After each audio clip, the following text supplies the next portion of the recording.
أنزلناه في ليلة القدر وما أدراك ما ليلة القدر ليلة القدر خير من 1000 شهر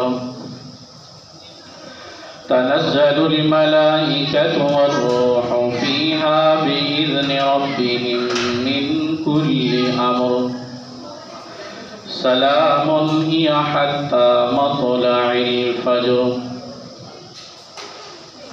صدق الله مولانا العظيم اللهم صل على محمد وعلى آل محمد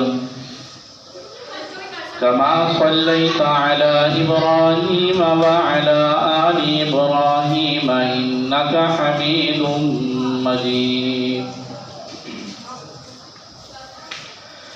اللهم بارك على محمد وعلى آل محمد كما باركت على إبراهيم وعلى آل إبراهيم إنك حميد مجيد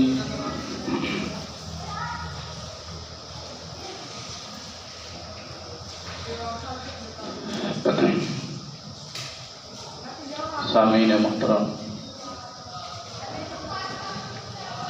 اللہ رب العزت کا احسان ہے کہ جس نے ہمیں بہت ساری نعمتوں سے نوازا،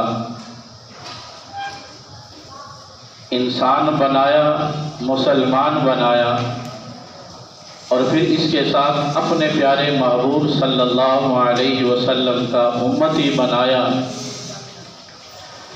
ان ساری نعمتوں کے ساتھ اللہ کریم نے رمضان جیسا مبارک مہینہ ہمیں دوبارہ زندگی میں عطا فرمایا۔ اللہ تعالی ہمیں ان ساری نعمتوں کی قدر کرنے کی توفیق نصیب فرمائے۔ رمضان المبارک کا مہینہ اپنے اختتام کو ہے۔ اللہ تعالیٰ اس مبارک مہینے کو ہم سب کے لیے کامیابی کا ذریعہ بنائے، بخشش کا ذریعہ بنائے اور اللہ کے قرب کا ذریعہ بنائے۔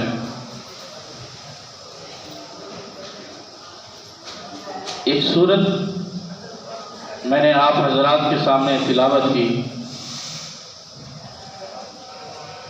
اس سورت کے اندر اس رمضان کے آخری عشرے میں، جس کو ہم طاق رات کہتے ہیں، شب قدر کی رات کہتے ہیں، اس کو بیان فرمایا کہ وہ کتنی عظمت والی رات ہے۔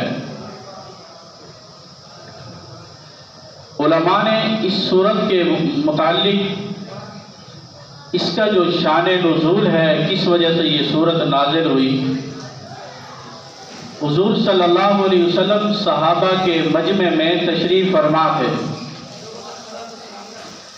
اللہ کے حبیب صلی اللہ علیہ وسلم نے صحابہ کے سامنے بنی اسرائیل کے علماء کا، بزرگوں کا اور کچھ انبیاء علیہ السلام کا ذکر فرمایا۔ فرمایا کہ وہ اس قدر اللہ کی عبادت کرنے والے تھے، اپنی زندگی، اپنی جوانی مکمل طور پہ اللہ سبحانہ و تعالی کی عبادت میں لگا دی، رات دن اللہ کی عبادت میں گزاری۔ اللہ کے حبیب صلی اللہ علیہ وسلم سابقہ انبیاء علیہ السلام کا اس انداز سے ذکر فرما رہے تھے۔ ان لوگوں کی عبادت کا جو شوق اور جذبہ تھا، اس کو صحابہ کے سامنے ذکر فرما رہے تھے۔ ایک صحابی کہنے لگے، اللہ کے رسول صلی اللہ علیہ وسلم، وہ لوگ تو ہم سے آگے نکل گئے، اس لیے کہ ان کی جب عمر زیادہ تھی تو انہوں نے اپنے اللہ کی عبادت بھی زیادہ کی ہوگی، انہوں نے اللہ کے احکامات کو زیادہ پورا کیا ہوگا، زیادہ عبادت کی ہوگی، زیادہ رکوع سجود کیے ہوں گے، وہ ہم سے آگے نکل گئے۔ کیونکہ میرے بھائیوں، صحابہ کا ایک جو شوق اور جذبہ تھا، وہ کوشش کیا کرتے تھے کہ نیک اعمال میں سب سے آگے نکلنے کی۔ اب جب یہ بات سنی تو کہنے لگے اللہ کے رسول صلی اللہ علیہ وسلم وہ طاقت میں بھی ہم سے آگے، وہ ہمت میں بھی سب سے آگے، اور جب ان کی عمریں زیادہ ہوئی تو ظاہری طور پہ انہوں نے اللہ کی عبادت بھی زیادہ کی ہوگی۔ اب ان کو یہ فکر لاحق ہو گئی صحابہ کو۔ اب آپ نے اس واقعے کو، قرآن کریم کی آیات کو سننے کے بعد آپ کو اندازہ ہوگا کہ اللہ اپنے محبوب کی امت سے کتنا پیار کرتے ہیں، اور پھر ہمیں اپنا محاسبہ کرنا ہے، اللہ اپنے محبوب کی امت سے کتنا پیار کرتے ہیں اور اللہ اپنی امت سے کتنا پیار کرتے ہیں، اللہ اپنے نبی کی امت سے کتنا پیار کرتے ہیں اور محبوب علیہ الصلوۃ والسلام اپنی امت سے کتنی محبت کرتے ہیں۔ اور پھر ہم نے اپنا محاسبہ کرنا ہے کہ ہم اللہ کے احکامات کو کتنا پورا کرتے ہیں اور اپنے نبی سے کتنی وفا کرتے ہیں۔ میرے بھائی، صحابہ کا جو شوق اور جذبہ تھا وہ اعمال کا تھا۔ وہ کوشش کیا کرتے تھے کہ اعمال میں سب سے آگے نکلے۔ ایک صحابی کہنے لگے اللہ کے رسول صلی اللہ علیہ وسلم میں مسجد سے دور سے چل کے آتا ہوں، میرا گھر تھوڑا سا دور ہے، آپ مجھے اجازت دے دیں میں مسجد کے قریب اپنا گھر بنا لوں۔ حضور نے فرمایا نہیں نہیں، آپ جہاں سے چل کے آتے ہیں آپ کو اندازہ نہیں کہ آپ کے نامہ اعمال کے اندر کتنا نیکیوں کا ذخیرہ دیا جاتا ہے۔ فرمایا اگر کسی کو اس بات کا علم ہو جائے اللہ کے حکم کو پورا کرنے کے لیے، نماز کے لیے یہ جو ایک ایک قدم اٹھتا ہے، اگر کسی کو اٹھنے والے ایک قدم کے بارے میں علم ہو جائے تو انسان بڑے شوق اور جذبے سے وہ اللہ کے گھر میں آیا کرے۔ تو میرے بھائیو، صحابہ کا تو جذبہ تھا کسی طریقے سے ہم دین میں سب سے آگے نکل جائے تاکہ اللہ کا قرب نصیب ہو جائے۔ تو کس قدر آگے نکلے، اللہ کو کتنا راضی کیا، تو اللہ نے کہا قرآن میں رضی اللہ عنہم ورضوا عنہ، میں اپنے سارے صحابہ سے راضی ہوں اس لیے کہ انہوں نے مجھے راضی کیا۔ تو میں عرض کر رہا تھا صحابہ کے سامنے حضور صلی اللہ علیہ وسلم نے جب یہ ذکر فرمایا تو صحابہ، ایک صحابی کہنے لگے اللہ کے رسول ہم سے آگے نکل گئے۔ اللہ کے حبیب صلی اللہ علیہ وسلم نے یوں سر نیچے کیا، بس تھوڑی ہی دیر گزری کہ جبریل علیہ الصلوۃ والسلام تشریف لائے اور یہ سورت لے کر کہا اللہ کے رسول صلی اللہ علیہ وسلم انا انزلناہ فی لیلۃ القدر، کہ ہم نے قرآن کریم کو یہ جو لیلۃ القدر کی رات ہے اللہ تعالیٰ نے یہ ایسی مبارک رات عطا فرمائی، کتنی عظمت والی رات ہے۔ اللہ کے حبیب صلی اللہ علیہ وسلم کے پاس جب جبرائیل تشریف لائے یہ سورت لے کر کہا انا انزلناہ فی لیلۃ القدر، محبوب ہم نے آپ کو ایسی برکت والی رات عطا فرمائی، اتنی برکت والی کہ جس میں اللہ کہتے ہیں ہم نے اپنے قرآن کو بھی اس میں نازل فرمایا۔ وہ کتنی برکت والی رات میرے بھائیوں، وہ مہینہ کتنی عظمت والا مہینہ کہ جس میں اللہ نے قرآن کو نازل فرمایا، جس کو رمضان کا مہینہ کہتے ہیں۔ پھر اس رات کا انتخاب کیا جو تمام راتوں میں سے سب سے افضل رات، اور قرآن اس نبی پر نازل فرمایا جو نبیوں کا سردار۔ اور آپ تصور کیجئے جس امت کو اللہ نے یہ قرآن کریم جیسی عظیم نعمت عطا فرمائی، وہ امت کتنی عظمت اور فضیلت والی ہے، اور پھر جس سینے میں یہ قرآن محفوظ ہو جائے وہ اللہ کا کتنا محبوب بن جاتا ہے۔ تو کیا کہا انا انزلناہ فی لیلۃ القدر، لیلۃ القدر کی جو رات اس کی فضیلت کو میں عرض کر رہا ہوں۔ تو کہا اے میرے محبوب صلی اللہ علیہ وسلم ہم نے آپ کو ایک ایسی رات عطا فرمائی جس کو لیلۃ القدر کی رات کہتے ہیں، اور وہ کتنی عظمت والی ہے میرے محبوب کہ ہم نے اپنا پاک کلام نازل کرنے کا فیصلہ کیا تو اس رات کا انتخاب کیا۔ اور بڑا عجیب کہا وما ادراک ما لیلۃ القدر، جیسے ہم کہتے ہیں نا کہ بھئی یہ کام کرنا ہے اور یہ بہت بہتر ہے، آپ کو اندازہ نہیں ہے، اگر آپ یہ عمل کر لیں گے تو آپ کو انشاءاللہ اس میں بڑا نفع ہوگا۔ اللہ کہہ رہے ہیں اے میرے محبوب وما ادراک ما لیلۃ القدر، آپ کیا جانیں کہ لیلۃ القدر کی رات کیا ہے؟ اللہ مجھے رات کو سمجھانا چاہ رہے ہیں، آپ کو کیا معلوم کہ لیلۃ القدر کی رات کیا ہے؟ وہ رحمت والی رات ہے، وہ برکت والی رات ہے۔ اللہ وہ کیسے؟ فرمایا کہ تنزل الملائکۃ والروح فیہا، یہ وہ رات ہے کہ جس میں آسمان سے فرشتے اترتے ہیں اور اللہ کی رحمت نازل ہوتی ہے، اور اللہ اپنے بندوں کی طرف متوجہ ہوتے ہیں۔ جو کچھ بندے اللہ سے مانگ رہے ہوتے ہیں، بندے اپنی ہمت اور طاقت کے مطابق اس رات میں مانگتے ہیں، اللہ کہتے ہیں میں اپنی شان کے مطابق عطا کرتا ہوں۔ میں اس رات بندے کی طاقت کو نہیں دیکھتا، اس کی ہمت کو نہیں دیکھتا، بس دیکھتا ہوں مانگا کس نے ہے مجھ سے، تو پھر میں اپنی شان کریمی کے مطابق عطا کر دیتا ہوں۔ وہ رات ہے، کہا کہ لیلۃ القدر کی رات وہ مبارک رات ہے جس میں قرآن نازل کیا، اور وہ مبارک رات کہ جس میں اللہ کہتے ہیں فرشتے نازل، آسمان سے فرشتے اترتے ہیں، اور میری رحمت خاصہ نازل ہوتی ہے، اور میری رحمت متوجہ ہوتی ہے۔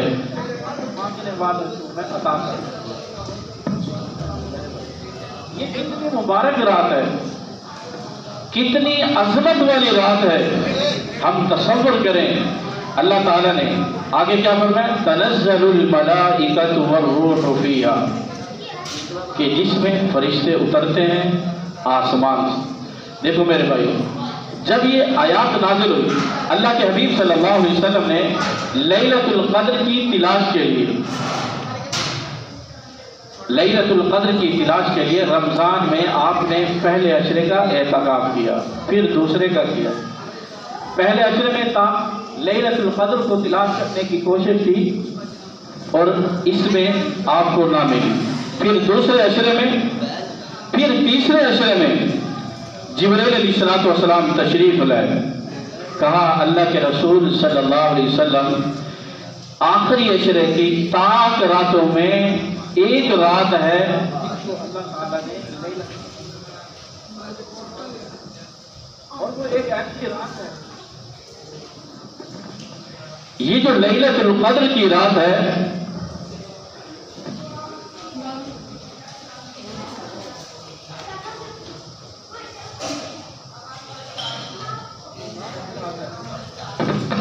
لیلۃ القدر خیر من الف شہر، لیلۃ القدر خیر من الف شہر۔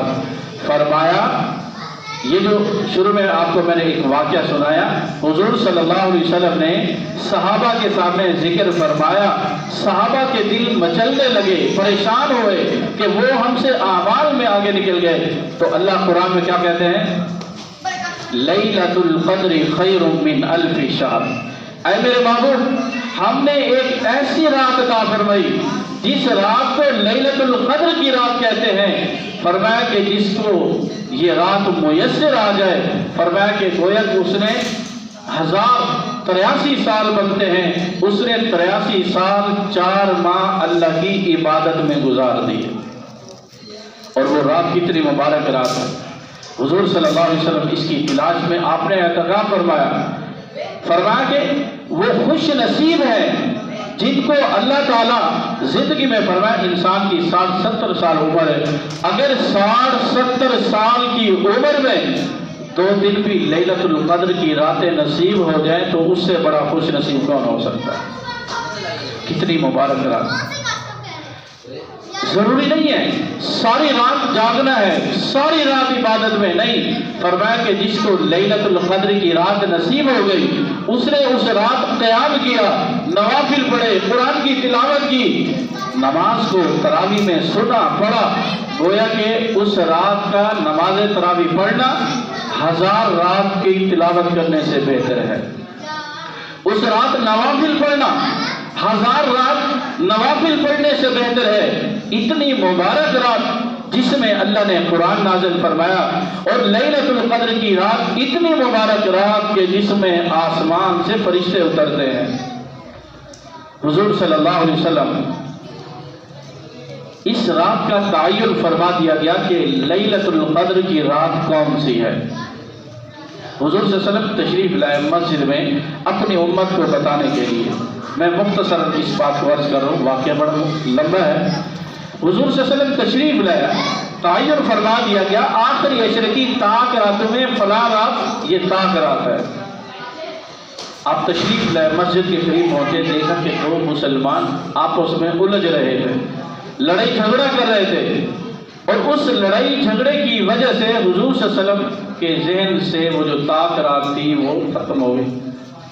اس تعین کو ختم کر بھول گئے.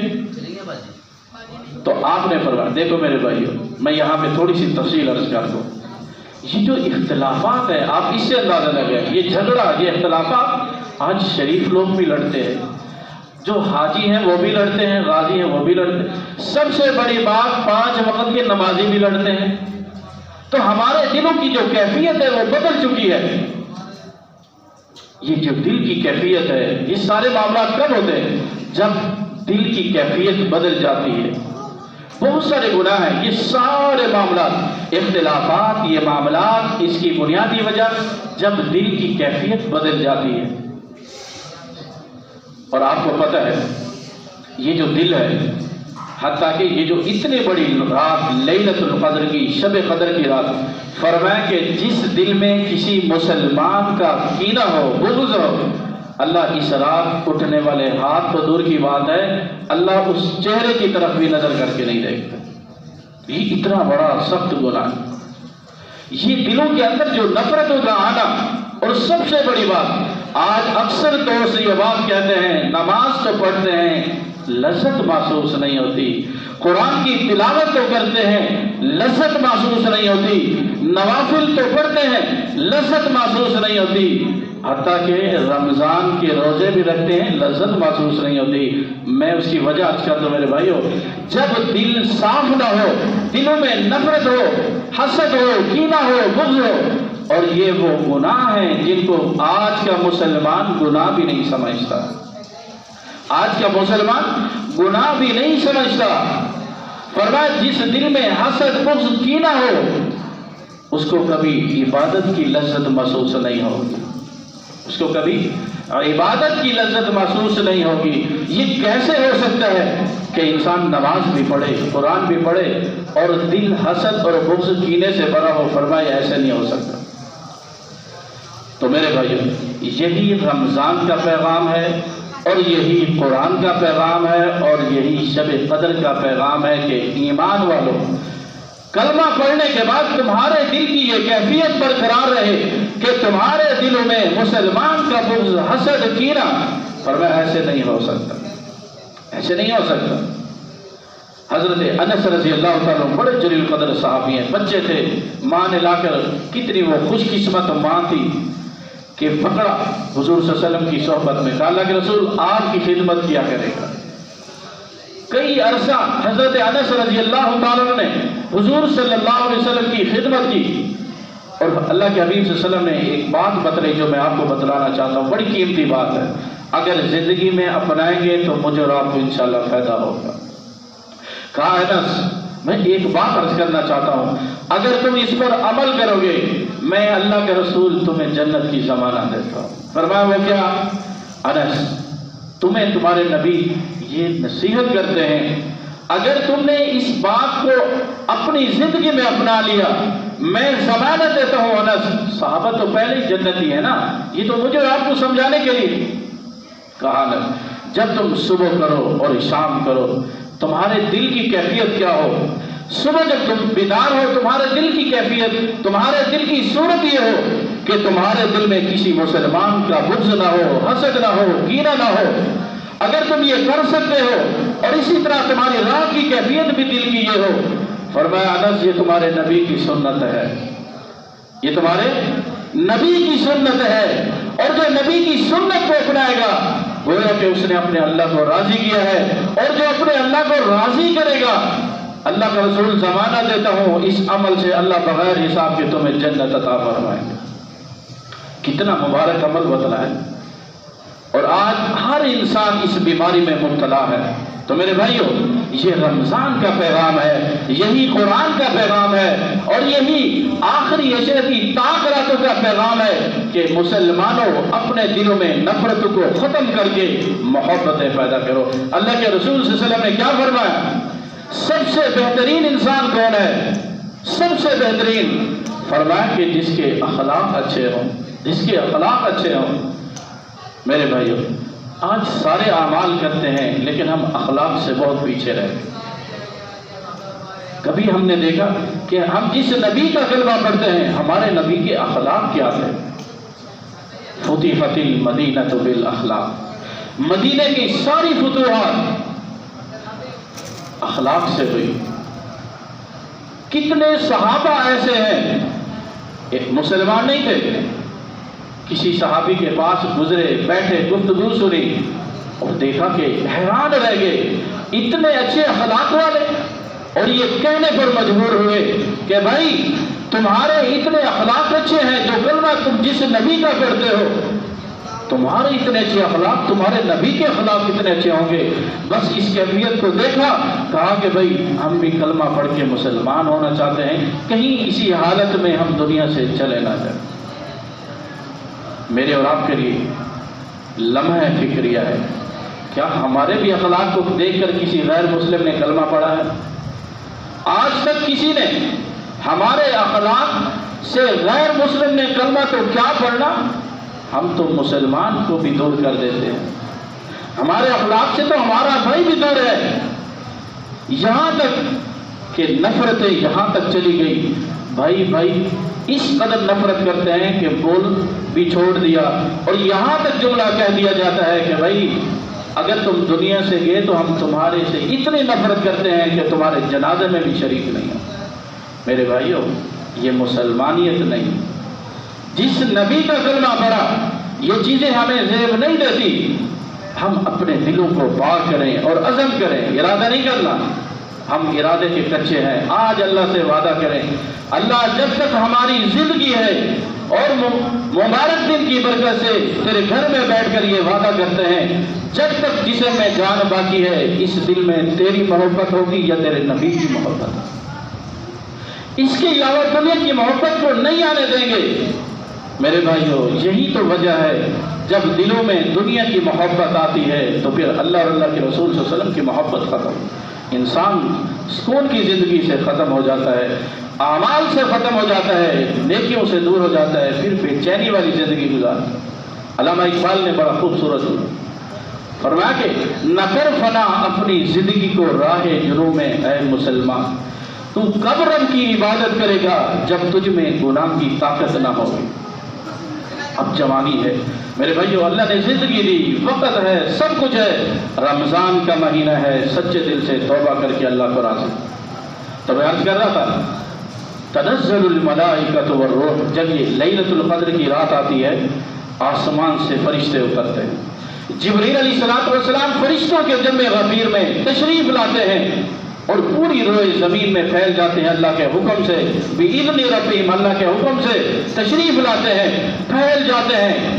جہاں کہیں بھی اس رات اللہ کی عبادت میں مصروف ہوتا ہے، ذکر میں، تلاوت میں، قرآن سیکھنے سکھانے میں، وہ سارے فرشتے اس میں شامل ہو کر کہتے ہیں، عبادت میں شامل ہو جاتے ہیں۔ اگر کوئی دعا کر رہا ہوتا ہے تو اس پر آمین کہتے ہیں۔ یہ ساری رات یہی منزل چلتا رہتا ہے، صبح ہوتی ہے، فرشتے جمع ہو کر اپنے سردار جبرائیل کے پاس پہنچتے ہیں، جمع ہو کر اللہ کے حضور پہنچ جاتے ہیں۔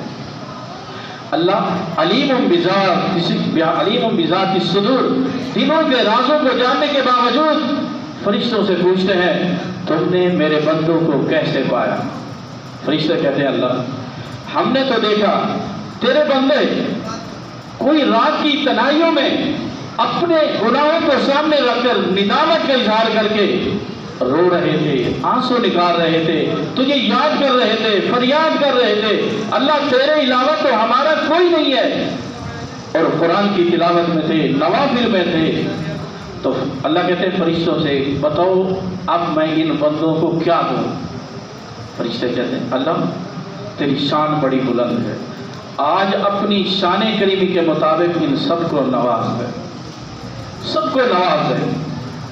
اللہ کہتے ہیں فرشتوں پھر تم گواہ ہو جاؤ، آج میں نے ان سب کی جنہوں نے جس صورت میں بھی یاد کیا، قرآن کی تلاوت میں، ذکر میں، صدقہ خیرات کر کے، نوافل پڑھ کے، قرآن کی تلاوت کر کے، دین سیکھ کر کوئی بھی شکل اختیار کی، میں آج تمہیں گواہ بنا کر کہتا ہوں، میں اللہ ان سب سے راضی بھی ہوں، سب کے لیے جنت کا فیصلہ بھی کروں۔ تو میرے بھائی، رمضان کا مہینہ اپنے اختتام کو ہو سکتا ہے یہ ہماری زندگی کا آخری رمضان ہو۔ کتنے ایسے ہمارے دوست، محبت والے، تعلق والے پچھلے سال تھے، آج وہ نہیں ہیں۔ اب اگلے سال ہم میں سے کون ہوگا، کون نہیں ہے؟ یہ جو آخری لمحات ہیں، ہم ان کو دیکھتی بنا خوب اللہ سے دعائیں مانگیں۔ اللہ کو رونا اور اللہ کے سامنے آنسو بہانا اتنا محبوب ہے۔ حدیث میں آتا ہے 2 قطرے اللہ کو بڑے محبوب ہیں۔ ایک وہ قطرہ جو اللہ کے سامنے روتے ہوئے آنکھ سے نکل آئے، اللہ کتنی محبت کرتے ہیں، جس آنکھ سے ایک قطرہ آنسو نکل آتا ہے، اللہ کہتے ہیں میری محبت میں تو نے یہ آنسو نکالا، سن میرے بندے، میں اس جسم پر جہنم کی آگ کو حرام کر دیتا ہوں جس آنکھ سے ایک قطرہ آنسو نکلا۔ میرے بھائی، اللہ رب العزت سے دعا ہے اللہ ہم سب کو نیک اعمال کی توفیق نصیب فرمائے۔ اس مبارک مہینے کو اللہ ہمارے لیے بخشش کا ذریعہ بنائے۔ جتنے دن باقی ہیں اللہ ہمیں زیادہ سے زیادہ نیک اعمال